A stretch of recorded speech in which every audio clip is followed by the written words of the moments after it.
నేను అభివృద్ధి చేస్తా ఓట్లేయండి నాకే గెలిపించండి అంటే మళ్ళీ నమ్ముదామా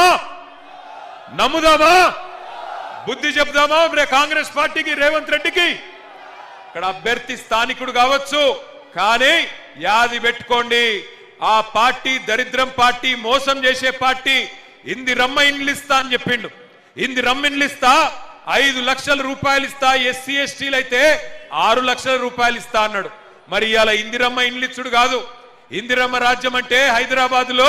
ఇండ్లు గూలగొట్టే రాజ్యం వచ్చింది ఒక్కసారి గుర్తు తెచ్చుకోండి శనివారం ఆదివారం వచ్చిందంటే చాలు ఇవాళ హైదరాబాద్ లో హైడ్రా పేరు మీద బుల్డోజర్లు పంపించి గరీబోళ్ళ బస్తీలు గులగొడుతున్నాడు రేవంత్ రెడ్డి హైడ్రా పేరిట ఇవాళ 1 కాదు 2 కాదు వేల ఇండ్లు ఈ 2 ఏళ్లలోనే కూలగొట్టిండు రేవంత్ రెడ్డి అందుకే నేను అడుగుతున్నా ఇందిరమ్మ రాజ్యం పేరు మీద ఇండ్లు గులగొట్టేటోళ్లకు ఓట్లేద్దామా ఇండ్లు గులగొట్టేటోళ్లకు నేను చెప్పేది నిజమా కాదా ఒక్కసారి ఆ హైడ్రా బాధితుల వీడియో మీరే చూడాలి హైడ్రా ద్వారా ఎన్ని ఇండ్లు గులగొట్టిండో ఒకసారి చూడాలని చెప్పి నేను కోరుతా ఉన్నా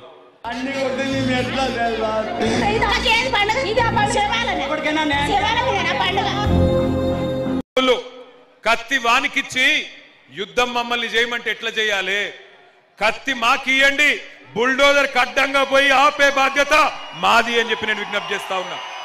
ఆపుదామా బుల్డోజర్ను ఆపాలంటే కారుకు ఓటేయండి అట్లయితేనే మరి మాకు యుద్ధం చేసే శక్తి వస్తుంది కేసీఆర్ అన్న ఎక్కడున్నావు అంటున్న తమ్ముని కూడా నేను అడుగుతున్నా కేసీఆర్ అన్న ఎప్పుడు వస్తాడు మీరు మాగంటి సునీతమ్మను 14 నాడు బంపర్ మెజారిటీతో గెలిపిస్తే కేసీఆర్ అన్న తప్పకుండా వస్తాడు తిరిగి 500 రోజుల్లో రాష్ట్రానికి ముఖ్యమంత్రి అవుతాడు మళ్ళీ పేదవాళ్ళకు మంచి రోజులు వస్తాయి దయచేసి ఆలోచించండి రేవంత్ రెడ్డి వచ్చినట్టు మన యూసుఫ్ కూడా వచ్చి అంటుండంట ఇంకా 3 ఏళ్లుంది నా ప్రభుత్వం అంటుండంట మీరు జూబ్లీహిల్స్ లగిన గట్టిగా దిమ్మ తిరిగి మైండ్ బ్లాంక్ అయ్యేటట్టు కొడితే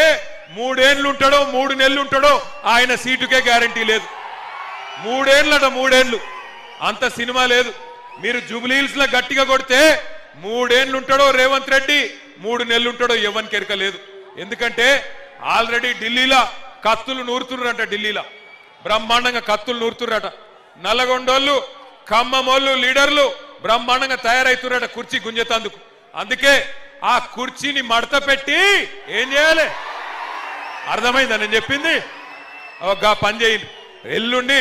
పోయి గట్టిగా కారు గుర్తు మీద గుద్దుతే అన్ని సెట్ అవుతాయి ఇంకొక మాట నేను అంటున్నా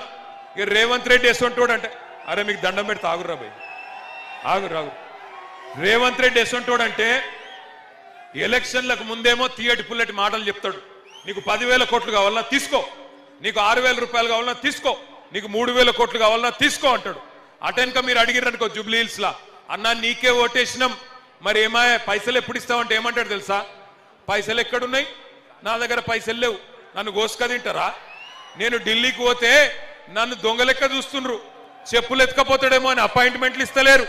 గిచ్చిలర మాటలు మాట్లాడతాడు నేను అడుగుతున్నా చాలా మంది ముఖ్యమంత్రులను చూసినాం 25 ఏళ్లలో చంద్రబాబు నాయుడు గారిని చూసినాం రాజశేఖర్ రెడ్డి గారిని చూసినాం రోషయ్య గారిని చూసినాం కిరణ్ కుమార్ రెడ్డి గారిని చూసినాం తర్వాత మన నాయకుడు కేసీఆర్ గారిని చూసినాం ఎన్నడన్నా ఒక్క ముఖ్యమంత్రి ఇంత చిల్లరగా ఇంత దివాలాకోరు మాటలు మాట్లాడిన ముఖ్యమంత్రి ఇంకెవరు ఉన్నారా మీరు ఏమయ్యన్నా 2,000 పెన్షన్లు అంటివి 4,000 చేస్తా అంటివి 2,000 పెన్షన్ను ఎప్పుడు ఇస్తావంటే నీ లాగుల తొండలు ఇడిచి పెడతా అంటాడు ఏమయ్యన్నా మరి 6,000 పెన్షన్ అంటివి కదా ఎక్కడ బాయ్ అంటే నీ గుడ్లు వీకి గోటీలు ఆడతా అంటాడు ఏమాయన్నా తులం బంగారం ఇస్తా అంటే ఏం సంగతి అంటే నీ పేగులు వీకి మెడలేసుకుంటా అంటాడు పిల్లగాళ్ళు పోయి ఉద్యోగాలు అడిగితే వాళ్ళను పోలీసులతో కొట్టిస్తాడు 3 ఏళ్లుంటా ఇంకా 3 ఏళ్లున్నది ప్రభుత్వం అంటున్నాడు కాంగ్రెస్ ఆయన నేను గుర్తు చేస్తున్నా గెలిచిన ఎమ్మెల్యేలకే ఏమిస్తలేడు 64 మంది కాంగ్రెస్ ఎమ్మెల్యేలు గెలిచినారు 2023లో ఇలా వాళ్ళే చెప్తున్నారు కాంగ్రెస్ ఎమ్మెల్యేలు మాకే దిక్కు లేదు ఇంకొకరిని గెలిపిస్తే ఏం చేస్తాడు ఏమి చేయలేడు అని చెప్తున్నారు